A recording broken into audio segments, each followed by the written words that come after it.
Hello and good evening, I'm Melissa Idris. And I'm Sharad Kutan. Welcome to Consider This, the show where we want you to consider and then reconsider what you know of the news of the day. Today marks not just the last day of the CMCO, but also the 100th day since Tan Sri Muhyiddin and the Perikatan Nasional plus GPS government took over Putrajaya. We're going to be assessing their performance with our guests a little later in the show, but first, here's some news. UMNO's Tan Sri Musa Aman has been fully acquitted of 46 charges of corruption and money laundering related to the award of logging contracts during his tenure as Sabah's Chief Minister.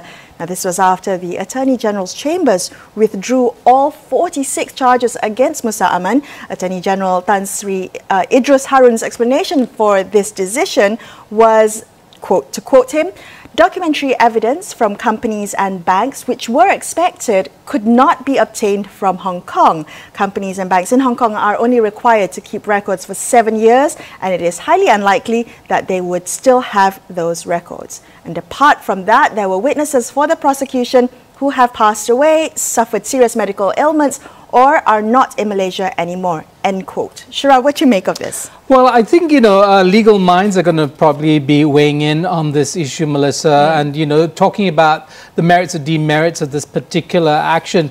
But when it comes to the broader public, and the question is, what are the optics of this particular move? I mean, coming on the kind of the 100th day of the administration, whether they're going to make a connection between the new government and this particular case, I mean, following on the Reza Aziz decision as well. Yes, well, there was some comparisons being made to the Reza Aziz case. I'm not quite sure whether those cases can be made side-by-side comparisons. However, lawyers have pointed out that Musa Aman's full discharge means that he cannot be prosecuted again over the same offences, not even if there's new evidence in this case. Right, Melissa, for a couple of decades now, the AG's chambers, has been swirling around the AG chambers as it was discussion about, the question of selective prosecution. Many Malaysians, rightly or wrongly, saw the AG's chambers as being highly politicized. Now, the question is, did that end when, in fact, we had the last general election and we had a new government under the Pakatan Harapan? Was it also then seen as, political, but of course from the from a different point of view? It really depends on where you're standing in Malaysia today, I think, Melissa, whether, this particular piece of news will come either as a great disappointment or accepted with open arms. Yeah, and it's quite interesting to see these developments because Sabah UMNO chairman Datuk Sri Bung Mokhtar has said that the acquittal of Musa Aman will pave the way for the state opposition bloc to perhaps make a bid for state government. Now, Musa Aman is the sole UMNO assemblyman in Sabah after 2018, and there's been rumours of imminent party jumping in Sabah. So we'll keep a close eye on that. Yeah, so I mean, the question, I guess, Melissa, at the end of the day is, should a change of government affect the administration of justice? I mean, should these cases be somehow independent from the, who's taking power at the center? And that, I think, is a long-term discussion that, the country needs to have. Well, perhaps we'll touch on that later in our conversations with our guests. Now, in other news, Senior Minister Datuk Sri Ismail Sabri Yaakob made a joke in a recent press conference, saying that he had read comments from netizens who had referred to him as Pat Long Mail. Now, the use of these terms of endearment, I think more typically of family conversations, it seems to be part of the current administration's communications strategy. So not not Ismail Sabri alone. So Ismail Sabri, while he is referred to Pat Long Mail, but also we have the Prime Minister referred to as Tok Abah, and most recently, Minister of Finance Tengku Zafrul referred to as Pak Su. Sharad.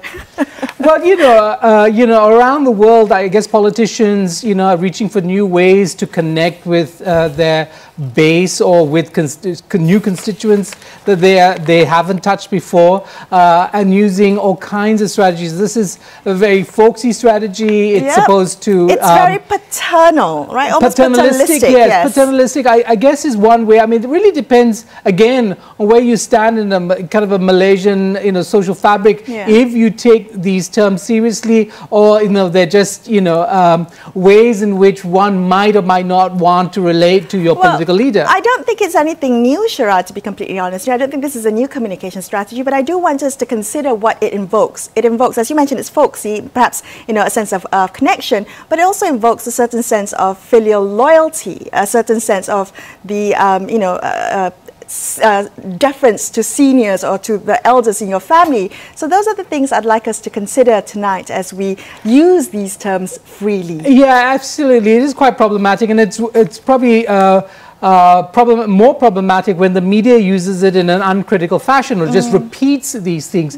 Because as you say, once you invoke the family structure, there is this real question of whether, the rest of us, as it were, the children in this story, on this narrative, have to be obliging and acknowledge the power and the authority of those better than us, and therefore silent possible dissent or criticism and critical thinking. All of this, I think, quite problematic, as you rightly point out. Okay, well, we're going to take a quick break, but in just a few minutes, we'll discuss the Prime Minister's 100 days in office. Stay tuned to consider this.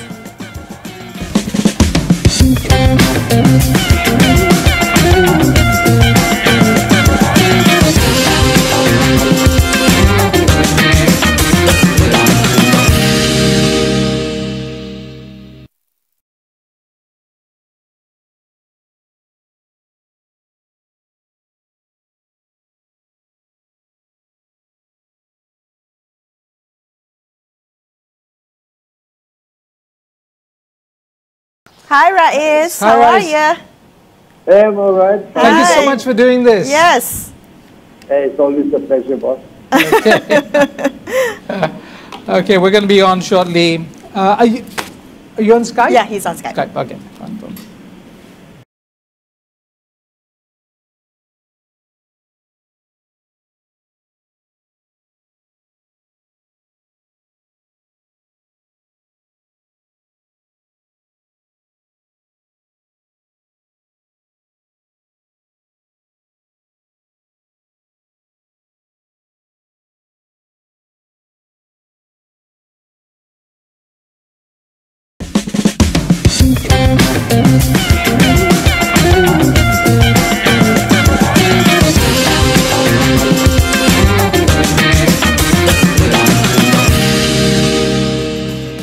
You're watching Consider This. I'm Melissa Idris, with me Sharad Kutan.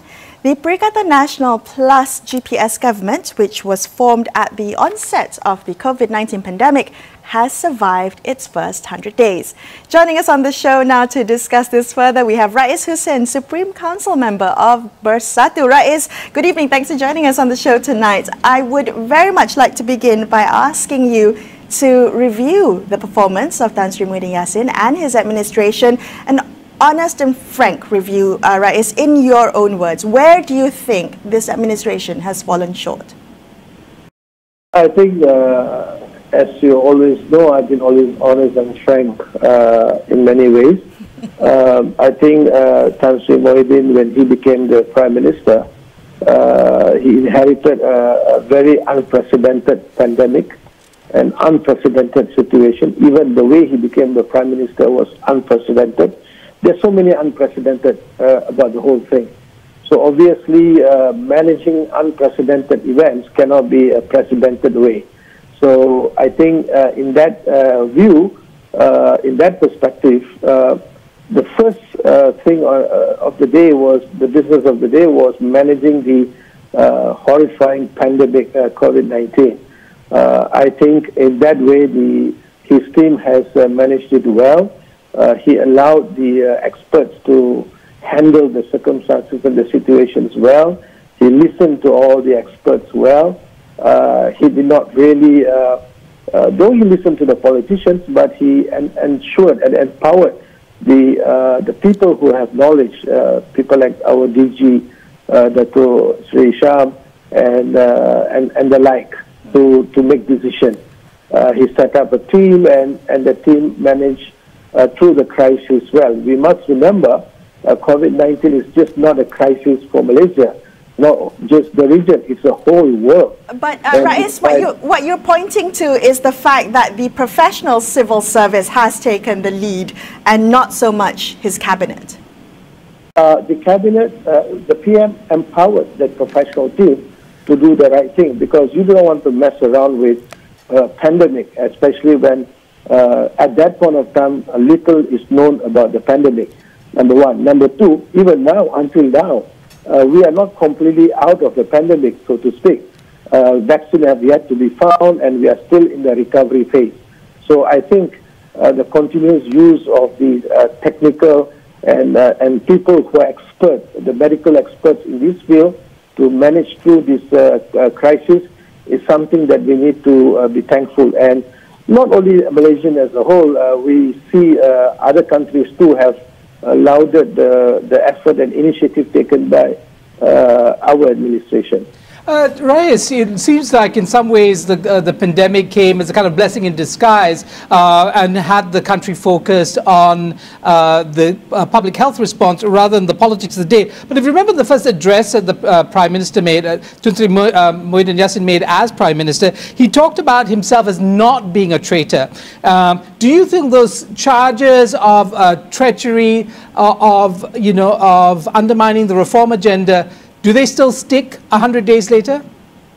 I think, you see, pandemic is never a blessing in disguise. That's a matter of fact.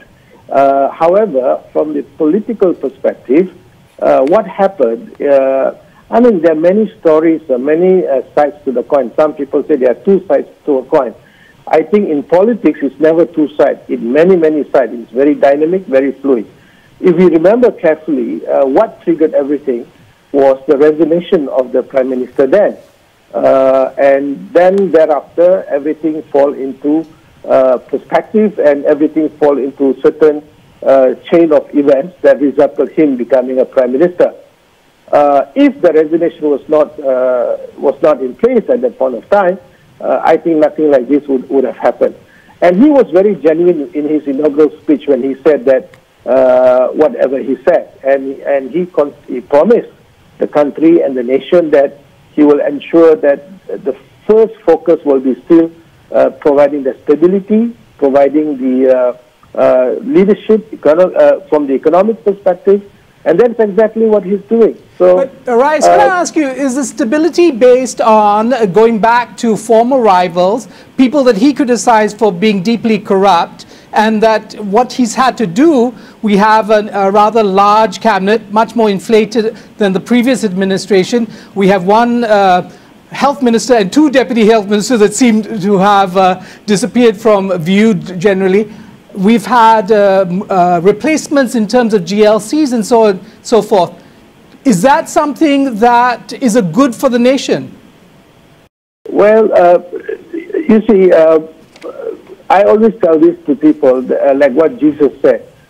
He is that free from sin, cast the first stone. If we look at Perikatan National time, we look at Pakatan Harapan time, we look at Perikatan National time now, the issues that you discussed about GLC appointments, cabinet and this and that, by and large happen and occur. Maybe a different level of intensity. And that different level of intensity had to happen because given the situation. Let's take during the time of Pakatan Harapan. Do we have GLC appointments among the politicians? Yes, we did. Do we have, these are across the board. All right, okay. So on that note, Rais, I want to ask you then about corruption. So some civil society, those in civil society have pointed out in recent years, Malaysia has made some important gains in addressing corruption, maybe putting in some checks on power. I want to ask you, Rais, have those reforms been dismantled or eroded in the Perikatan Nasional's 100 days? I hope not, because as the Prime Minister said in his inaugural speech, he is not going to interfere. Perikatan Nasional is not going to interfere into any of the court cases or and all that, and I hope not, because you hope not. But what have you observed?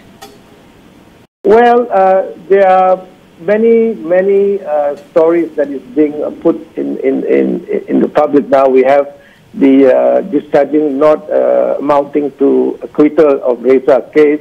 Then today, we were all shocked to see the former Chief Minister of Sabah being given full acquittal. These are the things that is worrying. I agree with you. These are the issues that we need to bring about. The AG have answered why he did what he did. But at the end of the day, the reforms that we wanted to do, you remember in the manifesto Pakatan Harapan, one of the important reform was to have AG to be answerable to the Parliament. We had 22 months. Unfortunately, we couldn't make it happen, where the AG could be answerable to the Parliament. Today, AG is not answerable to the Parliament. So the thing is, yes, there are things that is worrying. There are things that is of concern for everyone, including me. And I've been very vocal, I've been open about it. But Rais, can I ask you the question of, you were instrumental in putting together Pakatan Harapan's manifesto. The Perikatan government seems to have no manifesto at all beyond the firefighting over the COVID-19 crisis. Is there going to be something put together after this? Is there a manifesto? Is there a horizon for PN in policy terms? I can't speak for Perikatan Nasional, but let me tell you this. Yes, they are firefighting COVID-19. This is a very important thing that we need to fight, and we are still managing it through. Yeah? We have not reached the final destination, so to speak. The vaccine is still not available, number one. Number two, in between that, there are many plans that has been introduced by the government, the Tan Sri Muhyiddin's administration. Essentially, I would term that as survive to restart the economy package. When you talk about survive, the phase of survival, at the time of when all this MCO started, this is unprecedented again. Have you ever been in that circumstances in Malaysia? Never. So that was a survival stage. They tried to introduce wage subsidies. They tried to many other things to help weather through the storms of the MCO in the first survival phase. Now, why do we need that? Because we need to survive that phase, and we need to be ready to restart. So now we are at actually a recovery stage. So that's the economic recovery plan that was just launched, and it addresses the unemployment, making sure that there will be no more further closures of businesses, propping up consumption, right. Easing the cash flow, getting the GLCs to pay faster, accelerated payments, yes. and also promoting digitization. Right. I think this is all that will help towards it. The thing is, if you ask, are there going to be any specific manifesto? I am sure they will have some form of a manifesto. I am sure that eventually they will put forward what is important for the nation. But please remember, at this point of time, we are fighting a pandemic, we are fighting to survive, fighting to recover, fighting to restart the economy. Right. So that should take precedent over anything. Rais, thank you so much for speaking with us tonight. We're going to take a quick break, but more on this issue. Just a couple of minutes. Stay tuned to Consider This.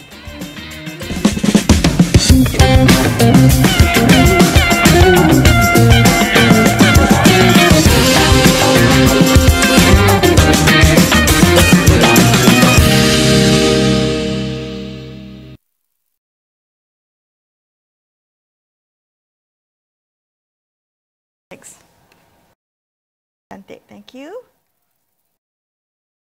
Sorry, I feel like I didn't say goodbye to Rais. I was like, okay, we're going to take a break. Bye. Okay. That was okay, I think. There he is. Can he see us when he's talking to us? Are we on the screen? You shouldn't be. No, I'm just okay. Don't worry about it. I will ask later. I'm going to take a quick sip. He can't see us. Chinwa, can you hear us? So you mean when... Yes, I can hear you. Hello, Chinwa. Thank you so much again for doing this.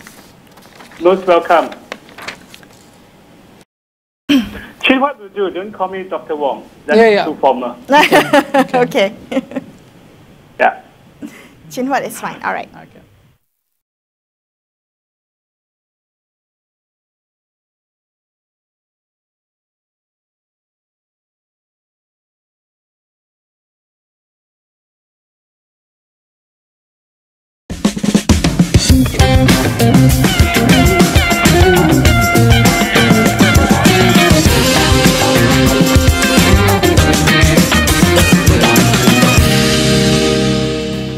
Thank you for staying with Sharad and I on Consider This.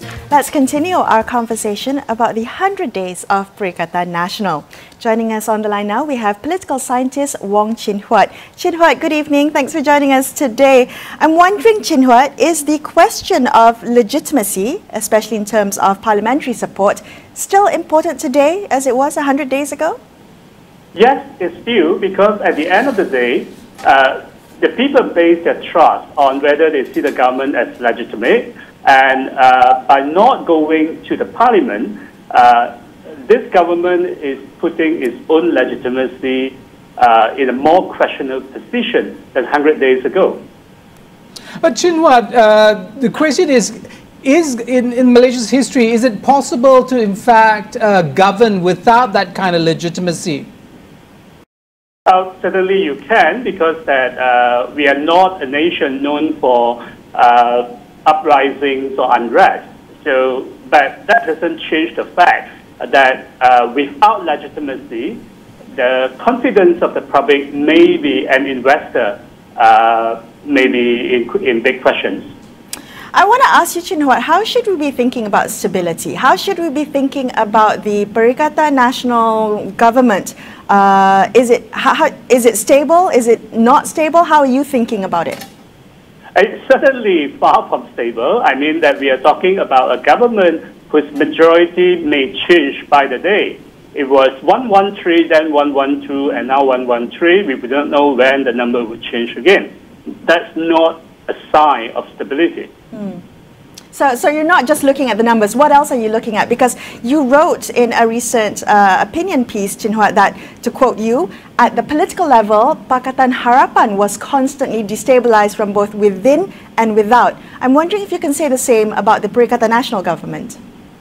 It is the same. The reason being is that a government can be stable even if it's minority. We have the case of Denmark, where they have 14 governments, all minority in the past 30 years, and you don't have any trouble.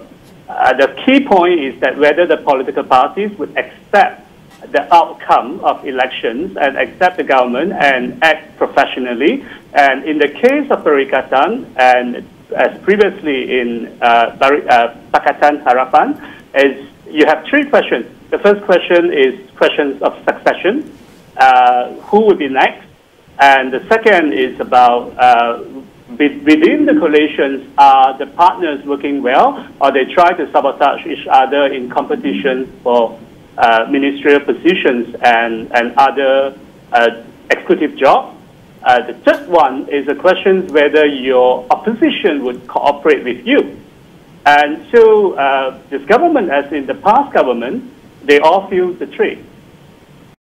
Chin Huat, it's very interesting when you suggest that the government actually has a very slim majority, and yet it's able to do quite a bit of things. I mean, including deal with the public health response, change leadership at GLCs.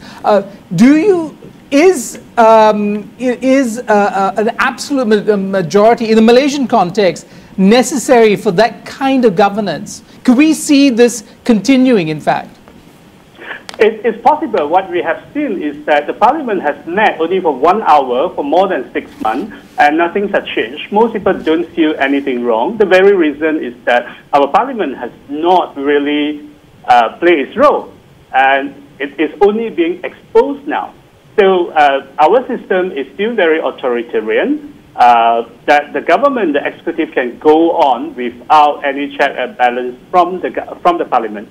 And it has a problem with that, because that without check and balance, that our money policies may not be well managed, and also it affects confidence for both members of the public and investors to make more long-term decisions. Right.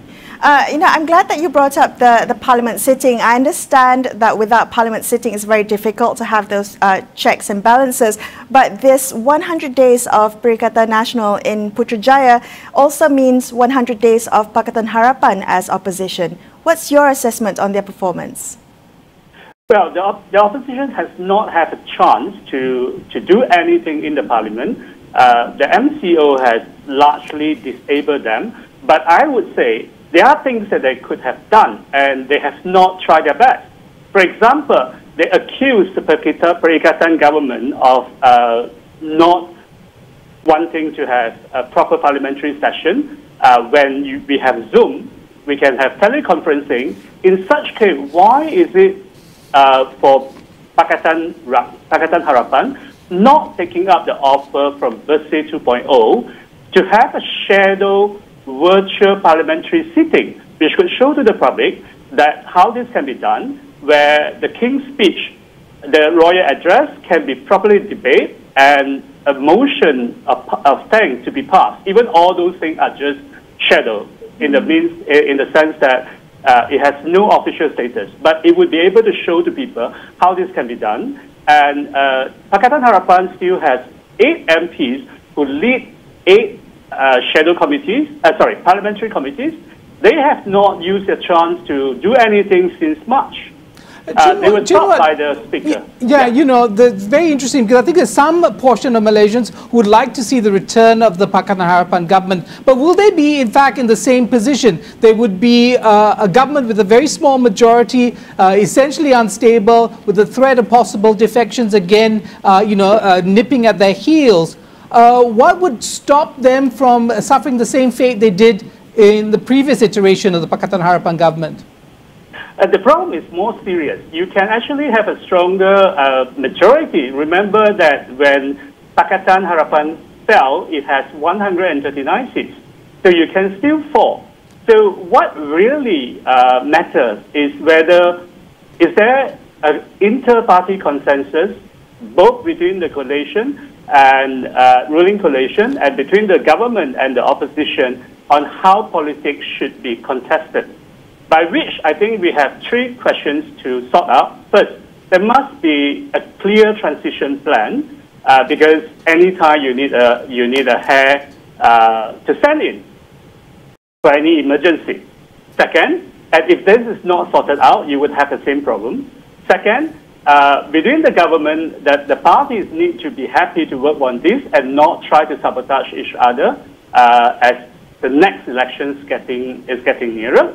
Thirdly, the opposition need to play a constructive role rather than try to be nasty and pull the government legs in whatever opportunities that arise. Well, that seems to be a hard one, number 3 at least. Chinwat, looking into your crystal ball, GE15, do you see a resolution in terms of one side getting a stronger, consolidating its position, or do you see greater fragmentation as a consequence of the dynamics of our politics at the moment? It's very likely going to be greater fragmentation. I think a hung parliament is almost a foregone conclusion now. Very simple reason. GPS and likely Warisan would be on their own, at least after election. So for a coalition to have a simple majority, that would mean that they need to win 112 out of 165, roughly to that numbers in West Malaysia. That is almost so difficult, almost impossible. Right. So we're going to likely see this, even you're going to have a snap election. Nothing will solve it. The only solution is an inter-party deal where opposition get fair treatment and they get a constructive role to play. For example, a shadow cabinet that get recognized, and so that they can compete on policy. You have sufficient numbers of parliamentary committees to scrutinize the ministries and so on. It makes for a more mature democracy, right? Well, Chinwat, thank you so much for speaking with us tonight. That's all the time we have for you tonight on this edition of Consider This. I'm Melissa Idris. And I'm Sharad Kutan, signing off for the evening. Thank you so much for watching and good night.